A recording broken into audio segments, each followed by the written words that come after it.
تم لوگ میرے ایک بیٹے کا مجھے طعنہ دیتے ہو۔ مجھے اپنے اس رب پر یقین ہے جس نے اپنے گھر کی ذمہ داری مجھے سونپی ہے، جس نے مجھے چھپے ہوئے زمزم کا راز بتایا، وہی میرا حامی و ناصر ہوگا۔ آج میں سب قریش کے سامنے منت مانتا ہوں کہ اگر اللہ مجھے 10 بیٹے دے گا اور سب میری آنکھوں کے سامنے زندہ رہیں گے تو ان 10 بیٹوں میں سے ایک بیٹا اللہ کی راہ میں قربان کروں گا۔ آپ کی اس پرجوش تقریر کو سن کر بنو ہاشم بھی آپ کے حق میں بول پڑے۔ قریب تھا کہ بنو ہاشم اور قریش کے ہاتھ تلواروں کے دستوں پر آتے اور خون ریزی ہوتی۔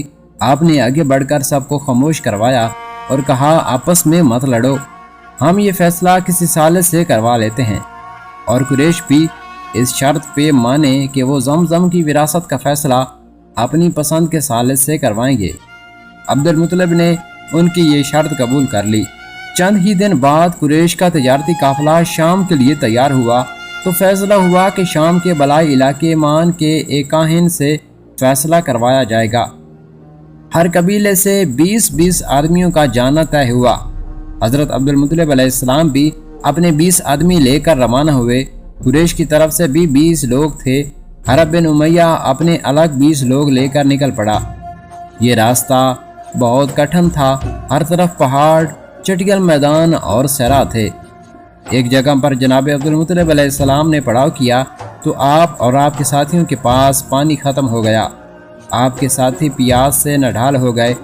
آپ نے قریش سے ساتھیوں کے لیے پانی مانگا، جو کہ قریش نے صاف انکار کر دیا اور کہا، ہم تم لوگوں کے ساتھ یہاں مرنے نہیں آئے۔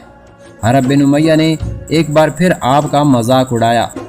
جناب عبد المطلب علیہ السلام کے ساتھی سخت مایوس ہو کر بیٹھ گئے اور کہا کہ ہم آگے نہیں بڑھ سکتے، یہی موت کا انتظار کرتے ہیں۔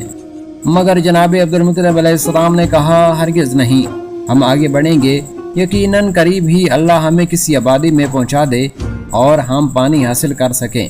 یہ کہہ کر آپ اٹھے اور اپنے اونٹ پر سوار ہو گئے اور باقی ساتھی بھی اٹھ کھڑے ہوئے۔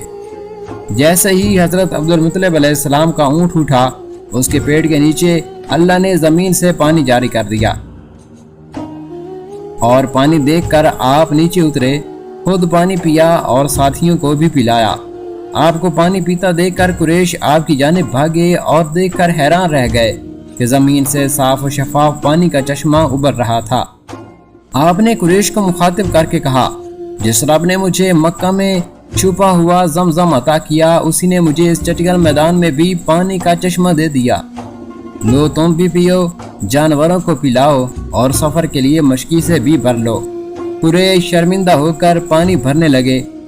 حرب بن امیہ یہ سارا واقعہ دیکھ کر مزید سیخ پا ہو گیا۔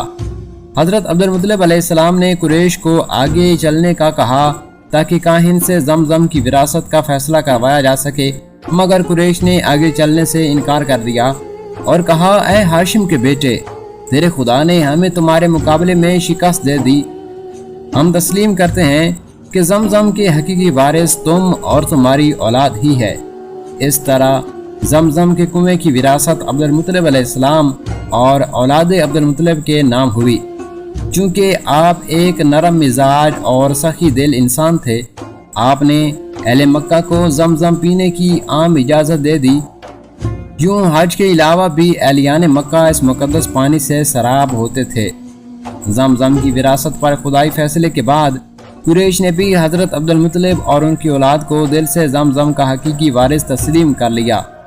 یوں حضرت عبد المطلب علیہ السلام کو سکون ملا اور آپ نے اپنی تمام تر توجہ حرم کعبہ کے انتظامی امور کو مزید بہتر بنانے پر دی۔